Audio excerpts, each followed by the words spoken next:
Good afternoon, everyone, and welcome to LD at School's third of 4 webinars for the 2015-2016 school year.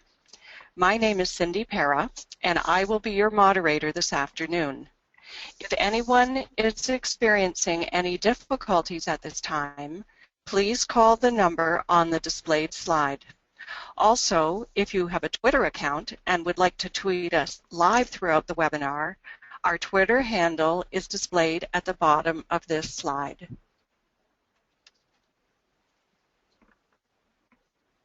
Funding for the production of this webinar was provided by the Ministry of Education. Please note that the views expressed in this webinar are the views of the presenter and do not necessarily reflect those of the Ministry of Education or the Learning Disabilities Association of Ontario. After the webinar, we will be sending out the presentation slides, as well as a link to a survey to provide us with feedback on the webinar. In approximately 3 weeks, the webinar recording will be available, and we will send out a link to all participants. The LD at School team is very pleased to welcome our guest speaker, DJ Cunningham, who will be presenting this afternoon on Lead with Pedagogy, Follow with Technology. For your information, all webinar participants, with the exception of the presenter, have now been muted for the remainder of the presentation. Once DJ has finished his presentation, we will be opening up the floor for questions. Over the course of the presentation, if you would like to ask any of the LD at School team a question, you may enter your text in the box at the bottom of the control panel and choose to send it to the staff from the drop-down menu underneath. We will also be tweeting throughout the webinar, so if you would like to participate, you can send us a tweet. Our Twitter handle is LD at School, which is displayed at the bottom of this screen. That takes care of housekeeping for this afternoon, so let's get started. It is now my pleasure to introduce our speaker, DJ Cunningham, who is the CEO of LearnStyle, an assistive technology training company that focuses on revitalizing education by providing interactive, multimedia learning opportunities. DJ has a personal connection to learning disabilities. In grade 4, he was diagnosed with dyslexia and ADHD. In school, he faced all the issues related to hidden disabilities: feelings of inadequacy and stupidity, concealment, embarrassment, ridicule, teasing, being viewed as lazy or defiant. He used common coping mechanisms, such as becoming invisible, acting out, and at times, and with growing sophistication, playing the LD card. While attending Trent University, he discovered assistive technologies, and a door to independence and academic success opened. DJ has been a user of assistive technologies for the past 10 years. He has trained hundreds of students, and he has led numerous training workshops. Welcome, DJ. The cyber floor is now yours.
Hello, everyone. Please bear with us for a couple of minutes as we work through a technical difficulty.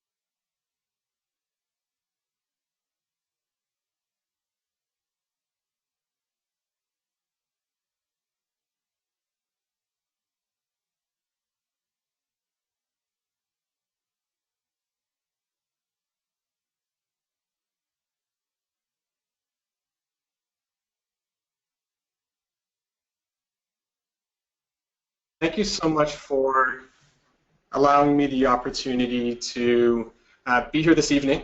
I'm so excited that it is springtime. It's my favorite time of year, and I feel that the warmth that is out there and the energy that is out there is a perfect time to talk about technology in education, right? So as mentioned, I'm definitely a person that has some personal experience with understanding the upside of using technology. That being said, it's something that I have not only had the advantage of learning about, but it's truly become a complete passion of mine. And what I really hope to do today is to talk about a couple of key places that we've really learned how we can start integrating AT into the 21st century classroom. And one of the greatest ways in which we can do that is by looking at really good practice that we already are doing and that we know how to do, and simply plug technology into that. Let me set the stage for us a little bit. I really kind of want to look at these four large pillars. I want to take a look at where does ULD come, or UDL come into play in terms of the AT in the 21st century. Really talk about some of the key components of DI and how DI is a key ingredient to effectively integrating that AT into the classroom. I talk about a switch from kind of a technology-focused understanding of EdTech to more of a functional focus of that EdTech. And then finally, reframing AT altogether. And again, the underlying theme with these four pillars is truly that concept of let's lead with pedagogy, let's lead with what we already know, and simply follow with the technology. I kind of consider the world in a digital boom right now, right? There's technology everywhere, and you know, let me make this a little. There we go. That's a little bit nicer, right? It is our digital bloom, and I honestly feel that at some point in time, there's going to be like little sprouts of USB cords coming at us out of park benches and garden beds, so on and so forth. But I mean, the truth is, the world is completely immersed in technology, and it's something that our students absolutely love and adore. Technology is something that they have on them at all time. In fact, I've got a couple of poll questions, and I want to pull one of them out right now. And one of these questions is really around how much technology do we in fact see in the classroom? So what we're going to do is we're going to quickly poll the audience, and I'm just kind of curious to see how often you see your students using technology. So having said that, we'll see if we're able to get this poll question up and understand just how much technology, what percentage specifically of your students bring a computer to school. So take a second, and I want you to click on what best describes your reality. And as you start seeing your students and we start recognizing technology, we can start understanding that there are a lot of students that have computers. But what's kind of interesting is how many computers do we actually see come to school? And as I'm taking a look at the results right now, we're seeing that there's quite a few students that don't actually bring computers to class, yet we know, I mean, it's saying 56%, 25% of fewer students bring their computer to class. That's the majority of students, which fascinates me because that's such a disconnect with how much technology we actually know these students have. And when we continue thinking about technology, we not only know that our students have a lot of it, we know that they depend on it. This is a hilarious stat that I found. It says that 30% of people can't go more than 10 minutes without using a digital device. So we know that it is being used all the time in the classroom, right? The question is, and I think we just kind of saw that in the poll before, are they actually using it for any sort of productive use within the classroom? Kids are great at social media and texting and connecting, but how can we start applying that technology to more of a learning environment? I want to guide us to our first major pillar. We've established that technology is completely immersing our students, but yet we just don't see that translating into it being used in the classroom. So where does UDL come into play when we start looking at AT in the 21st century classroom? PPM 8, I think, says it really, really good. It says that universal design for learning, the principles of it, it's something that should be applied to assist educators in designing everything in their teaching, in their classroom environments, in their strategies, so on and so forth. So we know that it's a critical component, but how does that kind of tangibly look? How can we take a more pragmatic look at what would a UDL classroom look like when we start thinking about assistive technology supporting the most vulnerable of students? Well, I want to kind of take you back in time a little bit to when I was a little bit younger, and I want to share with you some challenges that I worked through and some of the strategies that teachers used with me, and how we can now take a look at those strategies and start transforming them into a UDL approach to support, again, kids like me. I'm going to take you all the way back to school. When I was really little, I was diagnosed with a learning disability, and I definitely was a straight A student. I was a student that barely scraped through. And it's funny because when I got diagnosed, it wasn't just my LD. I also had ADHD. My mother always referred to it as the OMG because I was just like spinning out of control, and all she could say was like, OMG, like, what do I do with him, right? I was that person that consumed 70% of your resources as teachers, and for that I do apologize. But nevertheless, it's something that was really challenging for me to come to terms with. And one of the biggest challenges that I had was the fact that I didn't have independence in my learning. And even though growing up, I think I looked pretty normal for the most part, right? Except until you asked me to read out loud, or except until you asked me to write on a chalkboard or a whiteboard, then there was a big difference. And the reason there's a big difference is these are the areas of challenge that I absolutely have with my learning disability. And the challenge is it is completely invisible, right? So what I mean by that is when teachers look at me, they don't see the disability. And this is where the myth of laziness comes from, which so many of us know about. When a teacher would ask me to read a page, and I'm using my own mechanisms, I'm only comprehending maybe 15% of that page, which is why I need to go back and reread it 2, 3, 4 times. Every time I go over it, I understand just a little bit more. And so when we start looking at why this myth of laziness emerges, teacher would say to me, DJ, read this page. I would go over it and only maybe comprehend 15% of it. And teacher then would say, DJ, what did you learn? And I haven't learned anything. I've gone through the mechanisms of looking at all the words, but I haven't comprehended very much. So I'd sit there like, you know, a deer in headlights, and teacher would say, why didn't you read it? Why aren't you trying harder? Why are you being lazy? And this is really where that myth of laziness emerged from. And it wasn't the fact that I had the inability to comprehend all of this. It's the fact that I needed tools and strategies to help me with it. And going back to the independence piece, the reason why I started really drawing on the resource of the classroom teacher was the fact that I didn't have that learning independence. So whenever it came time for me to write something, of which is a massive area of weakness, my go-to strategy was learn helplessness. I would just sit there and wait until my teacher or a peer or a parent came and did the work for me.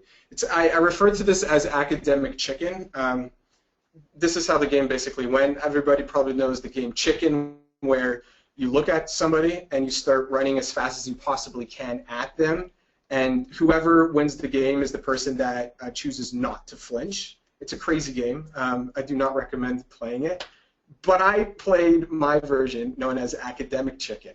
So, I mean, scenario would be teacher would give me a writing assignment saying, all right, class, you have 15 minutes to do some journaling. I would sit there and the game would begin, right? I would sit there and I would just sit there. And I would be staring at my teacher as they walked around. No writing would be happening. And maybe 5 minutes would go by and my teacher would look back at me and say, DJ, have you started writing? You know, at which point I'm sitting there saying, oh, you know, not yet, I'm still getting all the good ideas that I have. And 5 minutes, another 5 minutes would go by, teacher would look back at me and say, DJ, have you started writing? To which point I'm like flipping through my journal saying, not yet, I'm looking for my blank page. And then finally 15 minutes would go by and my teacher would look at me and say, DJ, have you written anything? And there I am like sharpening my pencil, almost ready, at which point I would win the game. Because my teacher, in pure frustration, would look at me and say, give me your pencil and start telling me your ideas. I'll write them down for you. Boom, I won the game of chicken. I did not flinch. And that was my MO. But the challenge with this is I had no independence, and it was never a good feeling. So as mentioned, I want to share with you a couple of stories of kind of epic train wrecks that I went through in classes that teachers then looked at that kind of train wreck and saw the potential for a universal approach to be implemented as to not put me in that situation again and not put more students into that situation. The first of which was in grade 9. I'll never forget my first day of grade 9. I went to school and I was feeling pretty good about myself because my mom had bought me like a brand new leather jacket, right? And I had a flat brim Jay's hat, and I had LA pumps because it was all the rage in like 1996. And this was a good thing for me that I was feeling good about myself because my father has always told me that making a good first impression is important. So on the first day of grade 9, all I was thinking about was, I need to make a good first impression. So I'm walking into the school. Let me set this up for you just a little bit more. In grade 6, I was probably reading as though I'm in, say, grade 4, okay? So I had a lot of challenges, obviously, with reading. But then my greatest fear was reading out loud. Because you have to understand, there's reading, but then reading out loud causes a whole bunch more anxiety. My reading level probably goes to, like, I don't know, preschool 1 if that exists. So walking into school, I walk through the front foyer of my school, and I'm handed my schedule. And it is like a freight train hits me, because guess what my very first class of grade 9 so happens to be? English. Okay? So there I am, freaking out, and deciding, okay, I'm going to go to English and give this a shot, because I don't want to be the kid that on the first day of school doesn't go to grade 9 English. And like a good LD student, I kind of take a deep breath, beeline into class, sit at the back of the class away from everybody, and like melt into my chair. And then my English teacher walks in. I'll never forget my grade 9 English teacher because she is that person that is so very happy all of the time. I want you to picture this person. I'm sure you know somebody like this. I swear to you that they eat rainbows and happiness for breakfast every single morning. They're just so excited that they kind of float instead of walk. So you have to imagine her not really walking into my class, but she like floats on in, and this is what she says on the first day of grade 9. She goes, "Class, welcome to grade 9 English!" And she starts cheering, and then she starts giving people high fives. And I'm so scared because I'm like, oh my goodness, who is this English-loving person, right? And then I got even more nervous because my teacher starts talking about William Shakespeare. And more to the point, starts speaking about Romeo and Juliet. And the reason I got really scared about this is because I was sitting at the back of my class, and right next to me was a desk stacked high with the book Romeo and Juliet. And I started connecting the dots. I'm like, why is she talking about Romeo and Juliet? And I'm like, why are there so many of the books there? And then boom, I was like, oh my goodness, this crazy English-loving person is going to make us read Romeo and Juliet out loud on the first day of grade 9. And it's like, I don't know, 4 minutes into English. And sure enough, it happens. My teacher says, class, how else can we even pay justice to Romeo and Juliet than to read it out loud together? At which point she starts handing this book to everybody. Talking about strategies, I'll share a really good strategy with you right now. It's one that I learned when I was 4 years old. Whenever you're in a really high pressure situation, all you need to do is make yourself invisible. And this is all you need to do. If you ever need to be invisible, just close your eyes. Right? Like, I can't see you. You probably can't see me. So this is my strategy. I have the book in front of my face, and I'm thinking, oh my goodness, dodge the bullet here. The teacher can't see me. I was very wrong. I became like the perfect target. And my teacher came over and put her hand on my shoulder and said, you, why don't you come up and read the part of Romeo and Juliet? And just, for effect, I actually scanned a page of this book to show you how insane this was. I mean, for the average person, I think this is challenging, but for me, this was an impossibility. So there I am standing at the front of my class, and my palms are sweaty, my heart's racing, and line after line is being read out loud. And finally, it's my line. It's my turn to read. And I remember taking a deep breath, and I looked at the class, I looked at my book, and I opened my mouth, and nothing came out. I was frozen in time there. Again, I mentioned about high-pressure situations. One of the things that happens in high-pressure situations is something called fight or flight takes over. I'm sure many of you have studied psychology at some point in time. So, I mean, to break that down, fight or flight takes over. It's when you're kind of in danger. You either fight, your way out of a situation, or you run. This was a high-pressure situation. So fight or flight took over. I'm not proud of what happened, but this is kind of how it went down.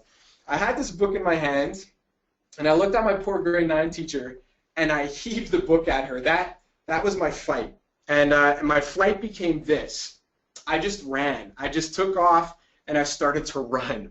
And, I mean, the majority of you work with kids like me, so you can really appreciate this. We're not the most planned people in the world. So when I started running in my class, I didn't really have much of a plan other than to run. And as I started getting towards the back of my class, I noticed there was no windows anywhere. Or rather, there's no doors anywhere. There was only windows. And thank God it was September, and I was on the first floor of my school because there was one open window. And my plan became this.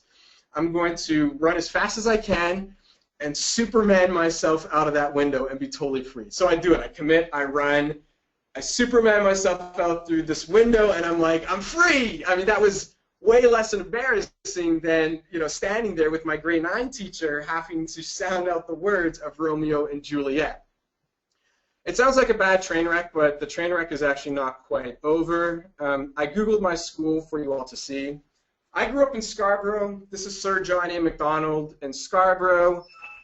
Here is where my English class was. Oops. It was right kind of around here, which means when I went through and jumped out of the window, I found myself in the center quad with absolutely nowhere to go. So I needed to actually pull myself back into that classroom. Weirdest thing though, man, everybody was like cheering for me and giving me high fives. I met my principal that morning too. Mr. Ambrose, he was a good guy. But something interesting happened. After that class, I decided not to go back to English for some time. Clearly that wasn't working out. And again, I think a lot back to that grade 9 teacher, because when I think of heroes in my life, she is definitely one of them. And I so appreciate teachers, and I applaud you so much because, in my opinion, you all have the most important job in this world. Like, seriously. And the reason I know this is because this person changed my life trajectory completely. And when I think about it, you all have the chance to shape our children, which is literally the future of this world. So what other job is there? What more privileged job is there? So, you know, from the bottom of my heart, I thank you for all that you do, because this person changed me forever. And this is how it kind of happened.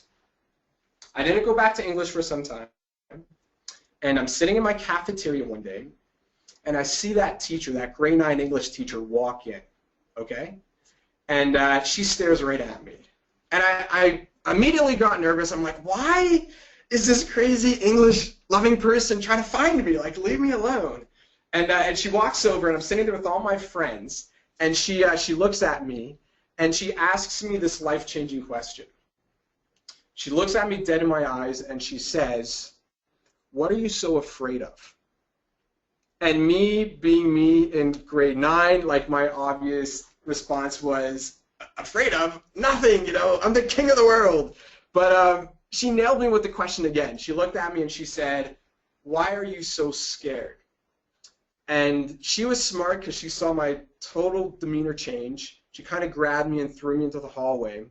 And I just had this whole burst of emotion start flowing through me. And through tears, I looked at her and I said, "You want to know what I'm afraid of? I'm afraid that I'm stupid. And I'm afraid to disappoint my mom, and I'm afraid to disappoint my dad. But most of all, I come to school every single day, and everybody is learning, everybody's doing stuff. And all I'm thinking about is, how do I get out of the next situation? How do I get out of this class being unscathed?"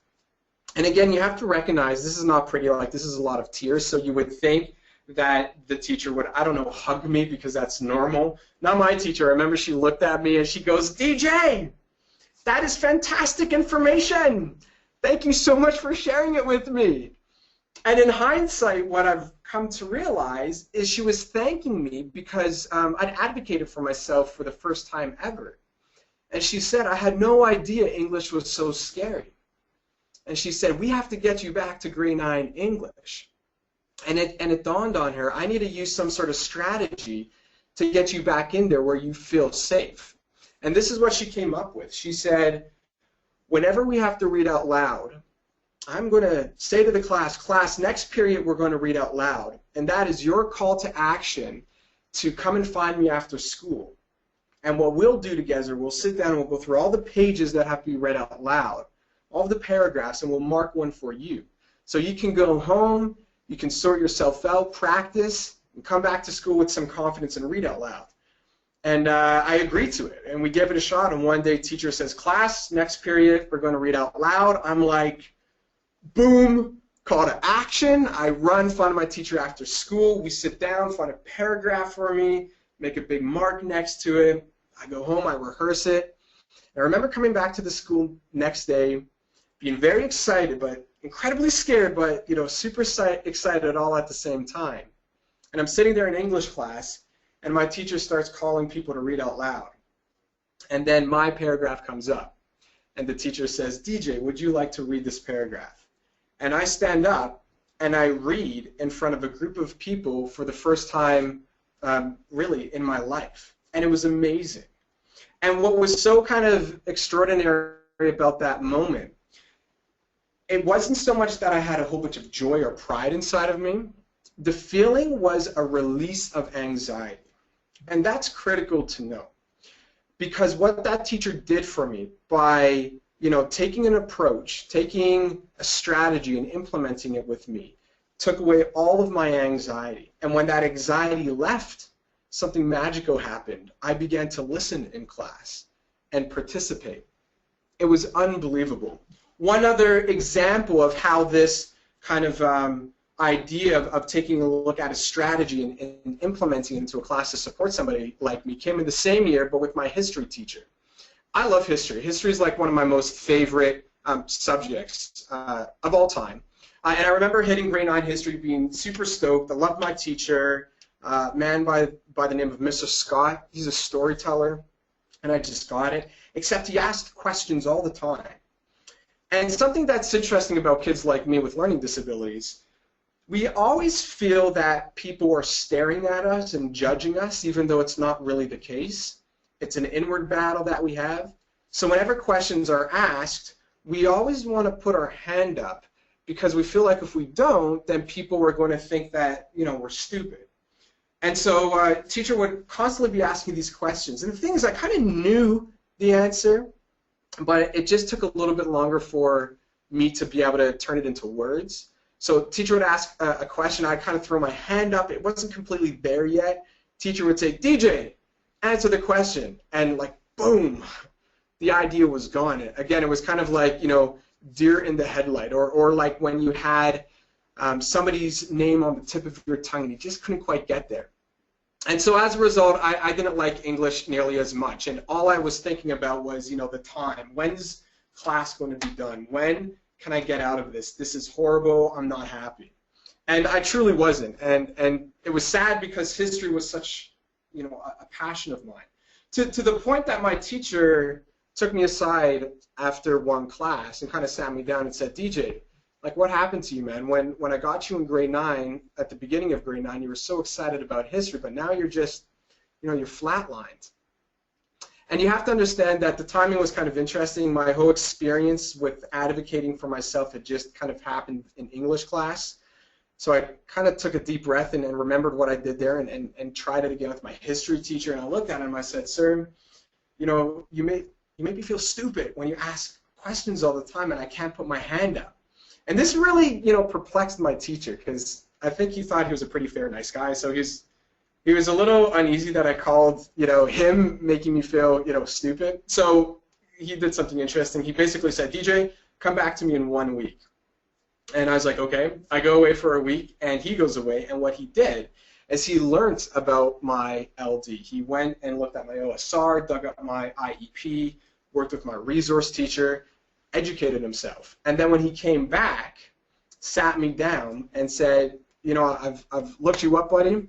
And there's definitely some things we need to figure out. He said, first of all, you have a serious confidence problem.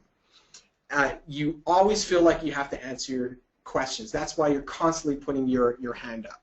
And he said the second thing, you know, executive function, it's slower with you. So this is why it takes more time for you to come up with the answer.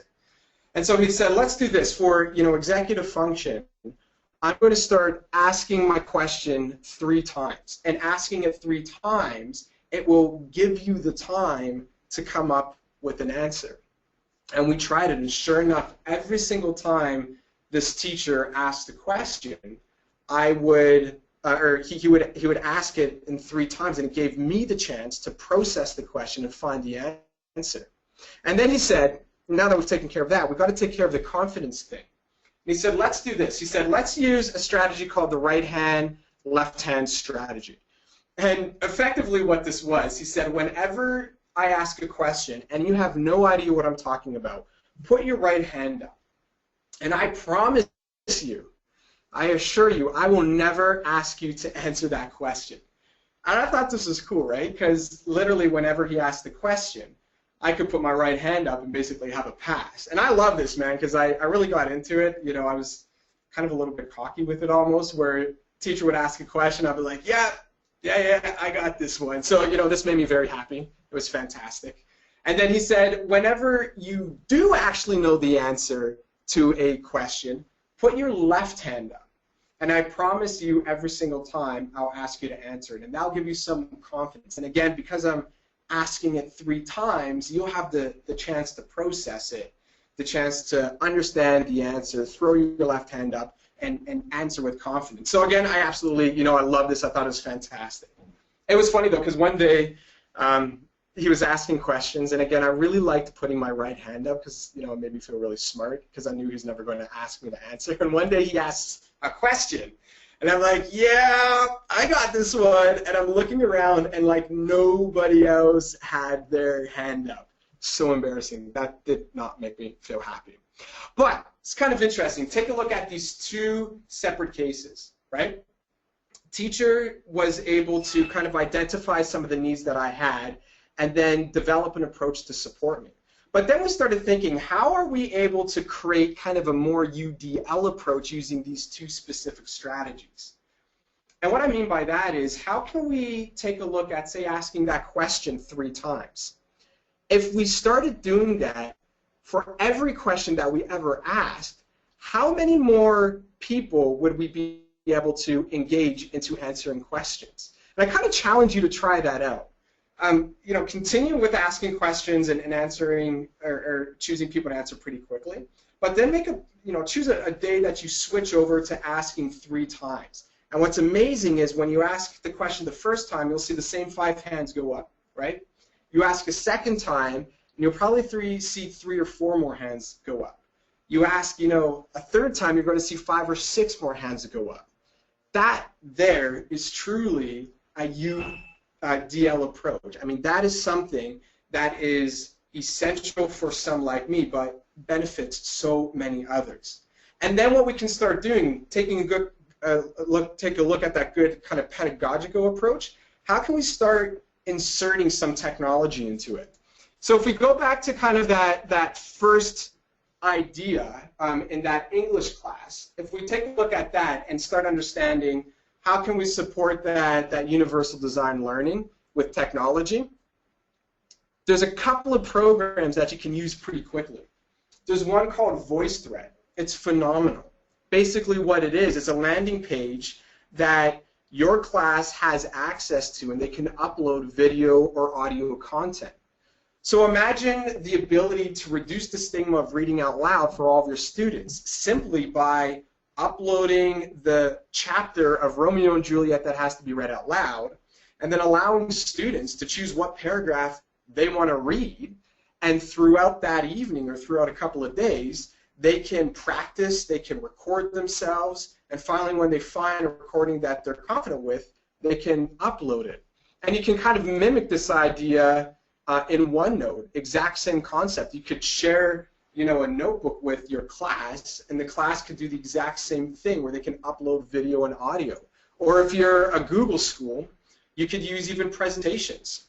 You'd be able to use Google presentations where you, again, have listed out the chapter that has to be read, and then kids take a separate slide and they can upload the video of them reading out loud. So very quickly, we can start following that good pedagogy that we're already doing and start thinking about how can we tap technology into it without having to recreate everything.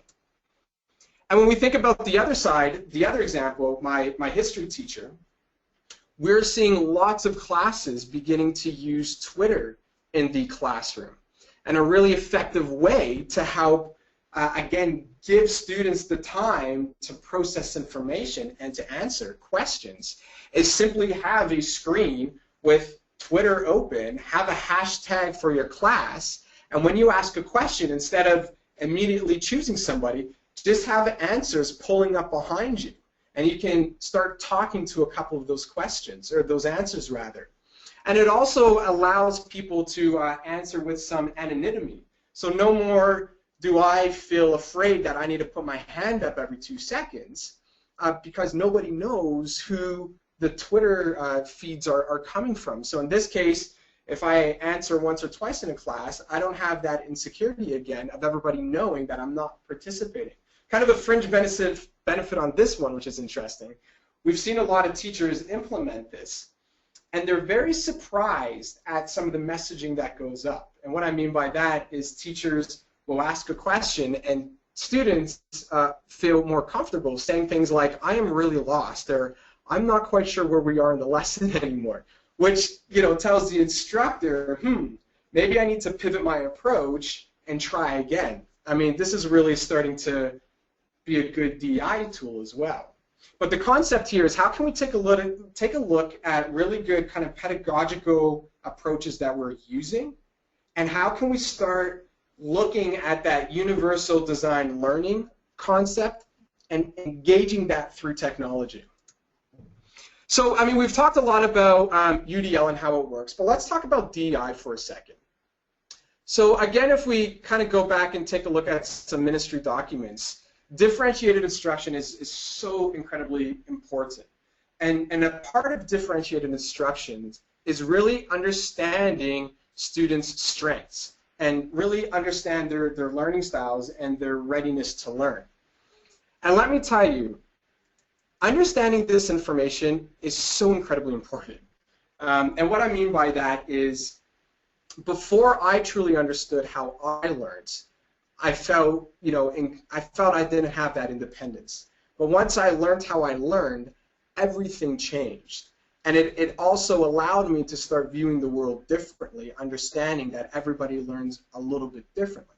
So by creating a lesson that is taking into context kind of multimodality approach, I'm able to engage more learners. For me, I learned about how I learn in kind of a really interesting way. In grade 12, my guidance counselor told me that I should join the Army. That is a good option for me. So me being in grade 12, not really knowing what to do with my life, I listened and I marched myself down to the local recruitment office and I enlisted myself into the Canadian Forces.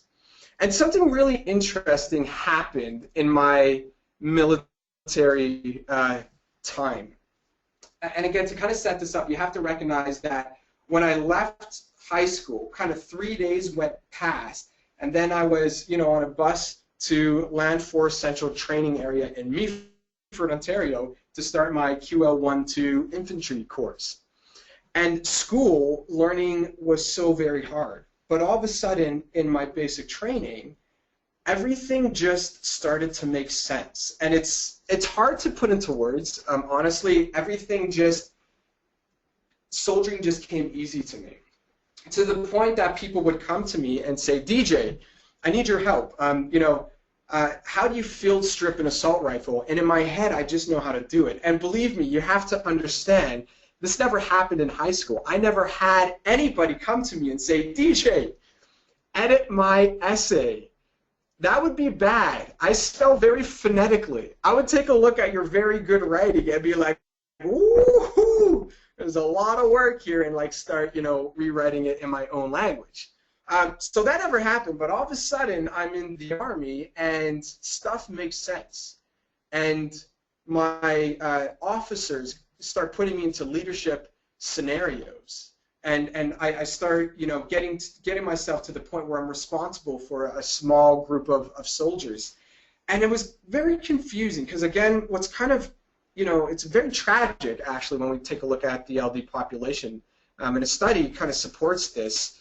It was a researcher by the name of Lovett out of Sick Kids did a study that found that kids like me, we always look at our failure as us being the root of that problem. We always feel we are the reason we fail. But whenever we succeed, we never believe we are the ones that led to that success. It's more like we got lucky or the task was super easy. So what was interesting about all of this was that my CEO on kind of the graduation day came over to me and recognized me as being the second out of the entire group of people in basic training. There's like 600 of us. And he said to me, congratulations, you're number 2 out of 600. And you have to understand, up until that point, all I ever thought the reason why I was doing well was because I was lucky or things were easy. But when that moment happened, a little switch flipped in my head. And I thought, if the Canadian government thinks I'm number 2 out of 600, maybe I'm smarter than I've led myself to believe. And that led me down a path of really understanding, how I learned. And what I mean by that is when I take a look at my military training versus my education training, I kept asking, what was so different? Why did I succeed so much in the Army but never really succeeded in school? And I've come to realize this one really important thing. The military is one of the best examples of an organization that differentiates their instruction.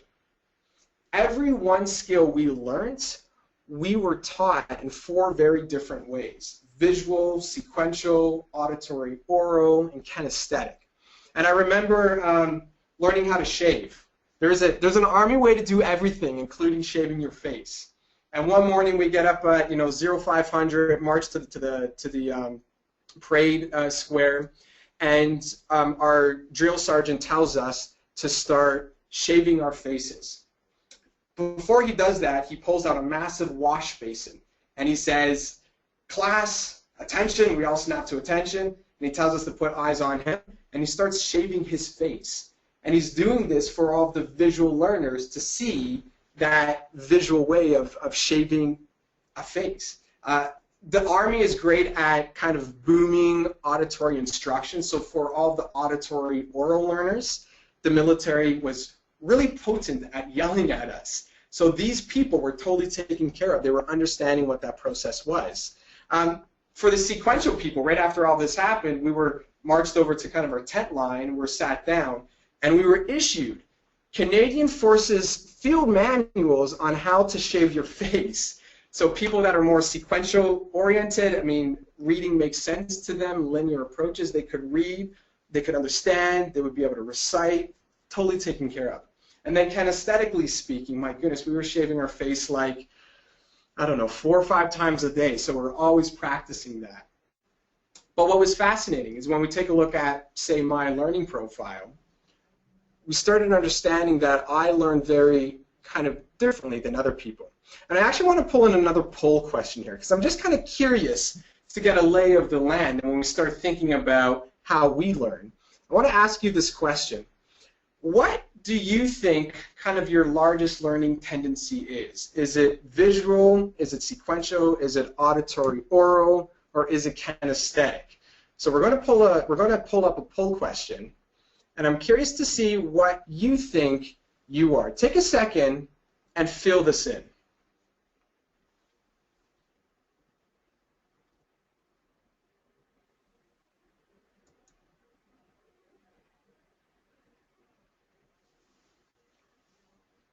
So fascinating, as all these are coming in, I'm definitely seeing that it's a diverse group. And what's interesting about this, we find there's a lot of visual learners, which is probably why you chose to come to a webinar where you can watch a lot of visuals. But there we have it. We can take a look and we can kind of start understanding, well, what does a learning group look like? And how can we start targeting a multimodality approach? And so what the Army did is they did that. They took a look at all the different learning processes, and they started creating a mechanism that taught to each of them. And the reason why I succeeded so well is I look very different than the average person. The average person is kind of between like the 40th and the 70th percentile. But I have what are called peaks and valleys, and we find a lot of our LD students, they have these peaks and valleys. So visual, very strong, just like the majority of you. Sequential, that's where my challenge point comes in. I'm pretty low. I'm kind of in like the 13th percentile. Auditory oral, again, I'm pretty good. And then when it comes to something like kinesthetic, this is kind of where my superpower is, if you will. So when we take a look at this learning profile, it's no wonder the military worked out for me, because they were able to train to kind of 3 of my strong points. And what's interesting, what we have found is even today, kind of 75% of an academic assessment happens in that sequential area. I mean, if we take a look at EQAO, for instance, it's so incredibly sequential. So this was really empowering for me to know, for myself, to help me understand how I learn. But what's even more empowering is for teachers to understand how their class learns. And again, I want to pull up another poll question, because I'm just kind of curious here. How many of you would feel they have an understanding of how their class learns in terms of these different learning profiles? And are you using kind of any sort of tools or techniques to understand that? So again, I'm going to ask a poll question to come up here. And let's just see if we are kind of mindful of that right now. Are we using any sort of tools to help us understand how our students are learning. So take a second, fill in this poll question, and we'll kind of see where the lay of the land is.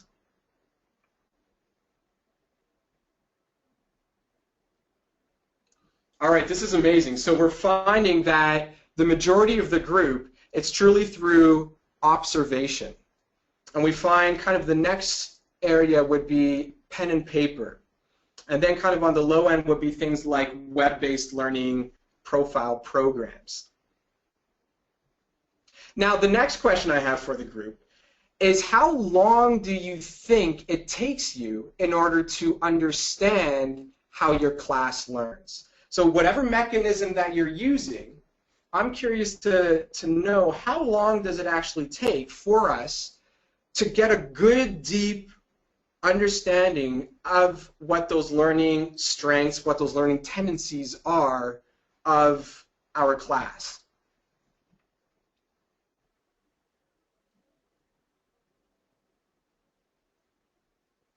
Fascinating.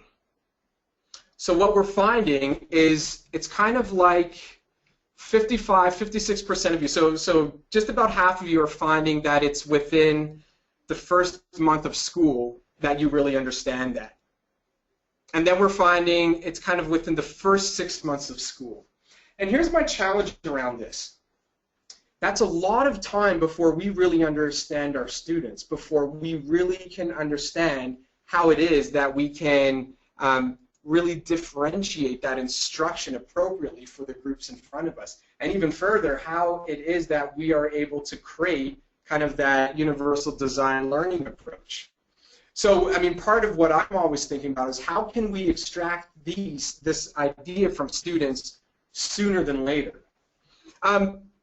So understanding learning and how kids learn definitely starts going into that concept of DI. When we start differentiating our instruction, we start supporting all of those different learning modalities of students. And then that's where technology comes into play. And I'm talking about the next kind of pillar, functional use of technology. And what I mean by that, up until now, Ontario has done a really good job of getting technology into the schools. I mean, with our SEA program and just how well funded special education has been and all of the massive EdTech initiatives.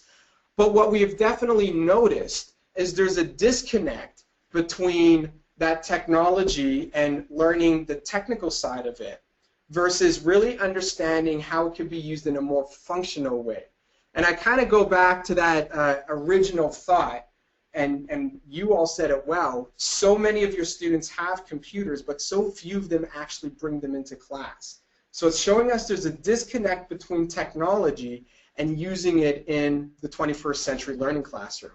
And for those of you that are involved with the SEA program, again, when we look at Ontario, we do find that there is a massive abandonment rate around SEA technology. It just sits idle. And one of the key reasons why this is happening is there's a lack of understanding of how to use this in a more pragmatic format. And let me try to dive into this. So when we think about learning profiles, we can start kind of understanding how can we bridge that gap. And when I went to Trent University, which I love, Trent's alumni, yes, right? Awesome school. I love Trent because when I landed on their doorstep, they were really interested in this question. And when I hit their disability service office, they hooked us up with a whole bunch of tech. And the whole concept was, how can we use this tech and software primarily, how can we use this to kind of bridge that gap? And we were given everything, Kurzweil, WordQ, Dragon, you know, some of the first versions of Read&Write, and the whole concept was, how can it bridge that gap using technology? But what was interesting was, even though we started categorizing and mapping technology that should support kind of these different learning strengths, like again for me, comprehension's a big issue. It's a very sequential process. It's kind of my low point. So let's just, you know, pump all that text into some sort of audio format so I can listen to it, where we start using that very high, you know, audio tendency. So this is the Kurzweil example. Let's scan our work and have a student read it out loud. But here was the challenge. There was a huge application gap. kids didn't have a process to follow. Kids don't have a process to follow in order to understand what are all the steps I need to do in order to actually comprehend that piece. And I'll try to break that down a little bit more. It's been found that out of the box, a program like Kurzweil is going to have little impact in comprehension. It needs to be coupled with a learning strategy. When it's coupled with a learning strategy, that is a learning process built out that can be aided by the technology. So if I apply something like SQ4R, which is a well-known comprehension strategy, using Kurzweil, then comprehension explodes. Same thing with writing. If I simply go to Smart Ideas or any sort of graphic organizer, I don't have a process to follow. So the technology in itself isn't going to aid me. It's the learning strategy. It's towers, think, organize, write, edit, rewrite, share. That is the process that I can follow, starting with the graphic organizing, the brainstorming think stage, and the organizational stage. That was what we consider the application gap. There was not enough understanding of what strategies would really benefit students to help them overcome their areas of challenges, and then roll in the technology to action that strategy. So, I mean, one of the shifts that we're beginning to see is this functional approach. And one of the things that we noticed is when we started talking about strategy and visual learners, a lot of people make these great big assumptions, like I said, with Smart Ideas, put them on that tech and they're cured. For me, it was YouTube. The thought was, I'm such a strong YouTube, or such a strong visual learner, all I ever have to do is watch YouTube and just magically it will all be sucked into your brain. This is not a visual strategy, people. I got lost in watching very funny YouTube videos for half a day to an entire day to an entire weekend. Like nothing progressed on because I was just watching YouTube, and I thought that was visualized stuff coming into my brain, and it was a visual strategy. It is not a visual strategy. Really, we need to start looking at kind of a more strategic approach, a more pragmatic approach to couple up strategies and technologies for students. So one of the areas that we've been working with teachers and students on is creating what we call functional focus. And what I mean by that, we've basically asked a whole bunch of people, what are all the things that you do in school every single day? What are all the tasks? And we were able to build these 6 buckets. So these 6 buckets are effectively the 6 things that kids do on a daily basis. And what we can quickly learn from students is they have strengths and weaknesses of these buckets. So for me, one of my huge weaknesses is comprehension and writing. Research is a big challenge for me too.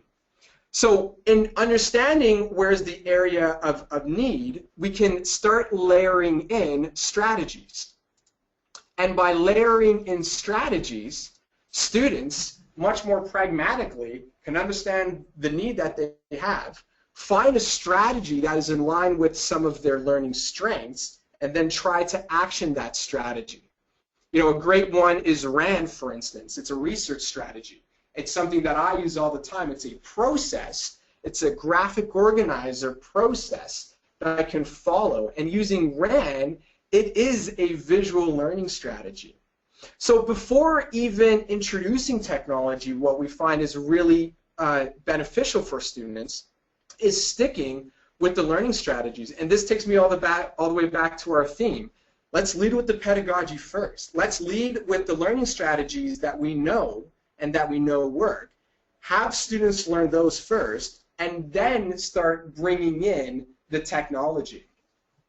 One of the tools that we've been working on here at LearnStyle is basically developing a process of which you can go through and start viewing these strategies and then techtorials. In fact, we have a beta version of it. It's open to the world right now. It's called Cloud Geared Learning. And effectively, it's what I just showed you. It's basically this, except when you click onto any of these buckets, you will be shown strategy videos. They're 2-minute videos simply talking about the strategy. If we take writing, for example, again, and take a look at towers, it'd be a 2-minute video just on think, organize, write, edit, rewrite, share. After that, there is what we call a techtorial. That is a 3 to 5 minute video simply showing students how to action out that strategy using technology. So how can we use Mitomo for the think and organize? How can we import, or rather export, that into Google Docs where we can start writing? How can we pull down Read and Write to start editing that work? How can we then rewrite using prediction? And then how can we share that with a buddy using Google collaboration tools in order for them to start looking at the work and supporting us on it? So it is showing the technical elements to action out that strategy. And that's how we start seeing AT in particular becoming way more pragmatic and functional in the 21st century classroom. So again, write this down if you haven't already. You'll get this presentation so you have a chance to check out Cloud Gear Learning. And as I said, it's an open beta resource right now, so feel free to love it, share it, and use it as much as you want. So we've talked about, you know, the need for UDL to kind of move AT into this 21st century classroom, the huge importance of DI, a real new focus on technology from the tech side of it to kind of a functional usage model of technology. And this really brings us then to how does this all begin to reframe AT? Well, when we start looking at AT, it is so incredibly siloed right now. I mean, if we look at education really for the last 20 years, technology has been completely siloed. You have your administration technology, you have your special education technology, instructional, so on and so forth.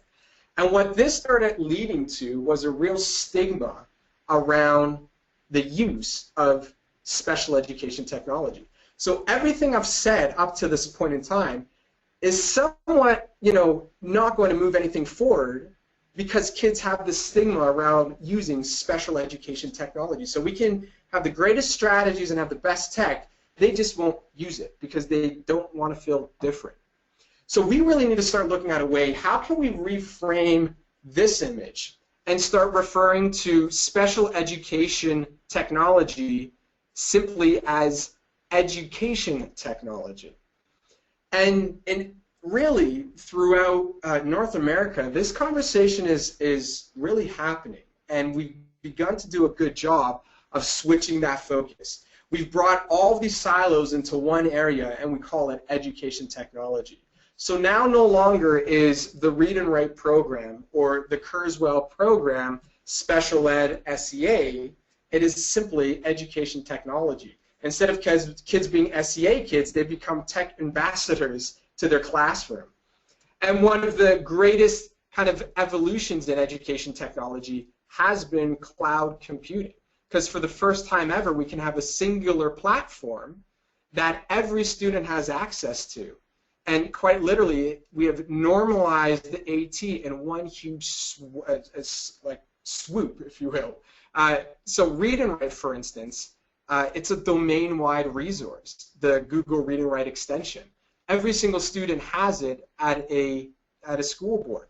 So no longer is it just there for the special ed students, everybody has it. That's normalization, because now me as a special ed student, I'm looking at my best bud who does not have an LD, and he's using prediction because he's trying to, you know, advance his vocabulary.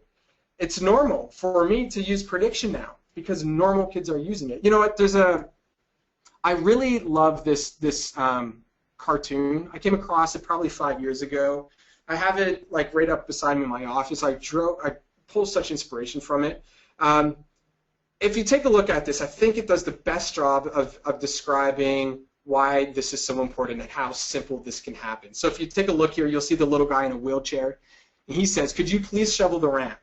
And the custodian says, "All the other kids are waiting to use the stairs. When I get through shoveling them off, then I will clear the ramp for you." But the little guy in the wheelchair says, "But if you shovel the ramp, we can all get in."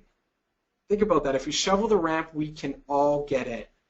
So why is it that we are calling special ed software when really it's not? I mean, if we use it for every single student, it really becomes kind of like the digital pencil case of the 21st century classroom. I mean, back in the day we had dictionaries, now they're e-dictionaries. Back in the day we had spelling aids, now they're e-spelling aids, so on and so forth. So if we can start reframing it, normalization will happen. Stigma goes away, that functional approach can work, and then all of the UDL and DI pieces start firing on all cylinders. This is a critical piece. And what's exciting about this is this normalization starts really changing the whole conversation around, you know, what the language of education is. Instead of assistive technology or accommodation or teacher-centric, things start evolving, and it's education technology. It's differentiated or alternative assessment. It's very much student-centric. And this is going to start really, really creating success for kids. It's going to create success for you as instructors. And my goal is, if we can take this approach utilizing all the things I've talked about this afternoon, that you'll have the wherewithal, you'll have the strategies, you'll understand the technology. So whenever you get yourself into a situation, you'll know how to navigate yourself through it. And ultimately, at the end of the day, I really, you know, my passion is people with learning disabilities. And everything I talked about is 100% general ed applicable. And when we do use all those tools in general education, we start creating a massive place of potential for our students with learning disabilities. I mean, I would love to get to the point that no longer will we let disabilities disable kids, but rather we will let their disabilities enable them to go off and do amazing things. And if you take a look at my final slide here, these are all people who either have a learning disability or ADHD. How wonderful would it be to start throwing a whole bunch of your students' pictures onto this slide? Thank you all so very much for your time. It has been a pleasure. And with that, I will hand things over, and I hope we have time for some questions.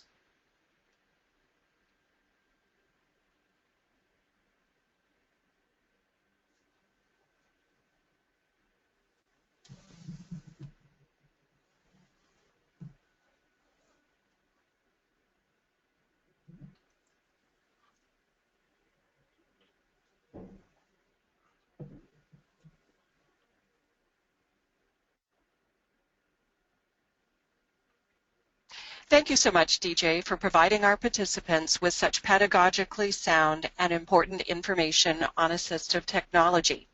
So, if anyone has questions, you may either click the raise hand button on your control panel to be unmuted and ask DJ a live question, or you may type your question into the chat box on your dashboard, and I will read your question to DJ.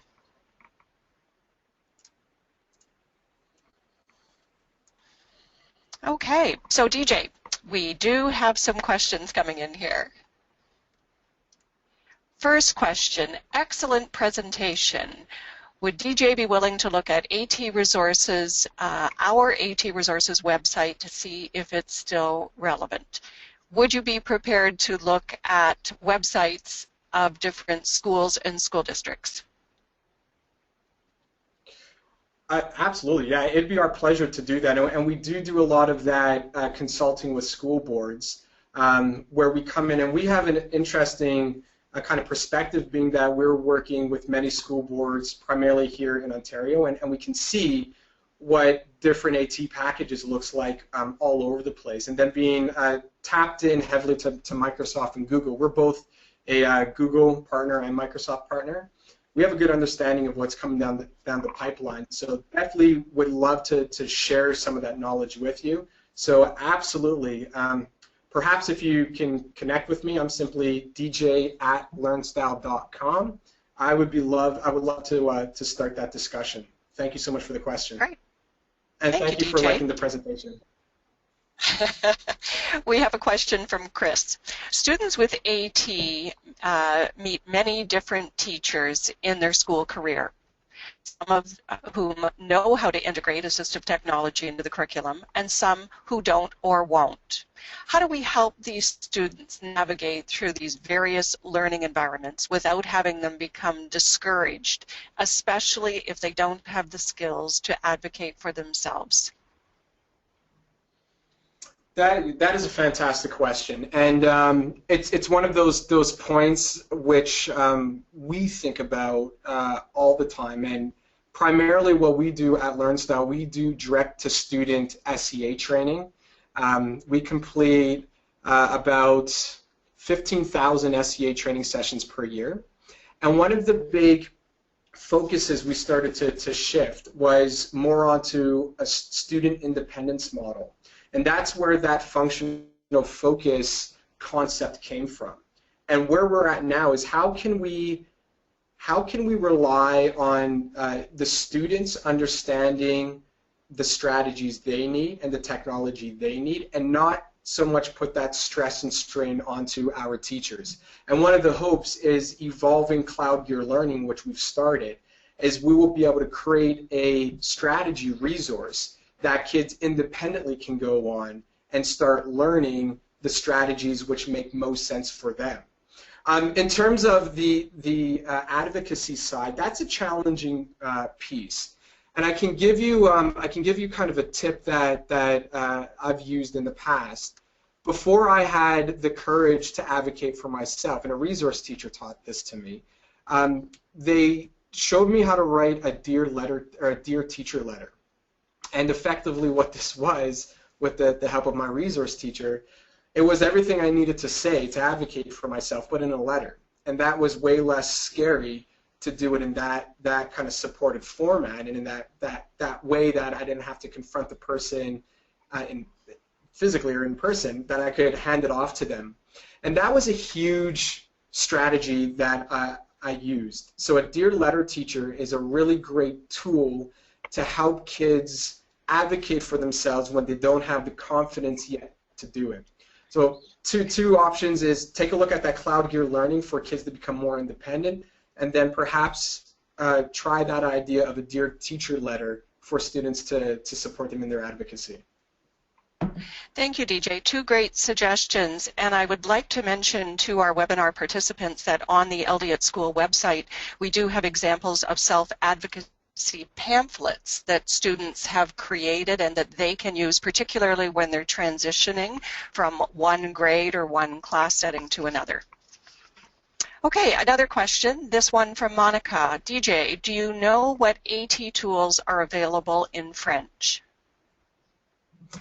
There are a lot of AT tools that are available in French. Some of the primary ones that we're seeing right now are things like WordQ. There's a French side to it. If you're looking at something more web-based, Read&Write for Google has come out with a French side to it. So again, these are technologies that are completely in French, not just like mimicking, not just taking kind of English languages and doing voiceovers with French. It's actually like French text-to-speech engines built right into them. So if you look at a lot of the mainstream AT, you should be able to connect with the various service providers of those ATs and find the French side to it. And again, the majority of ones that are being used in schools do have that French connection to it. If you're coming up short, again, feel free to reach out to me, perhaps at a later date, and I can take it a little bit further and list some out for you that we've definitely seen here in Ontario. Thank you for the question. Great. Thank you, DJ. Next question.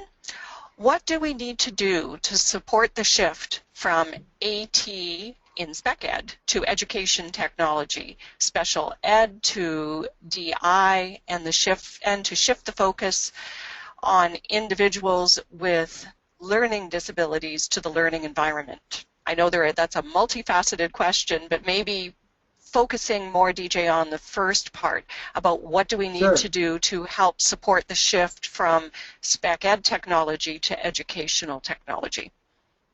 Yeah, and first of all, I love the question. I love this question so much because this is the high-level thinking and approach we need to start having, and these are the high-level conversations we need to start having with our largest influencers and decision makers.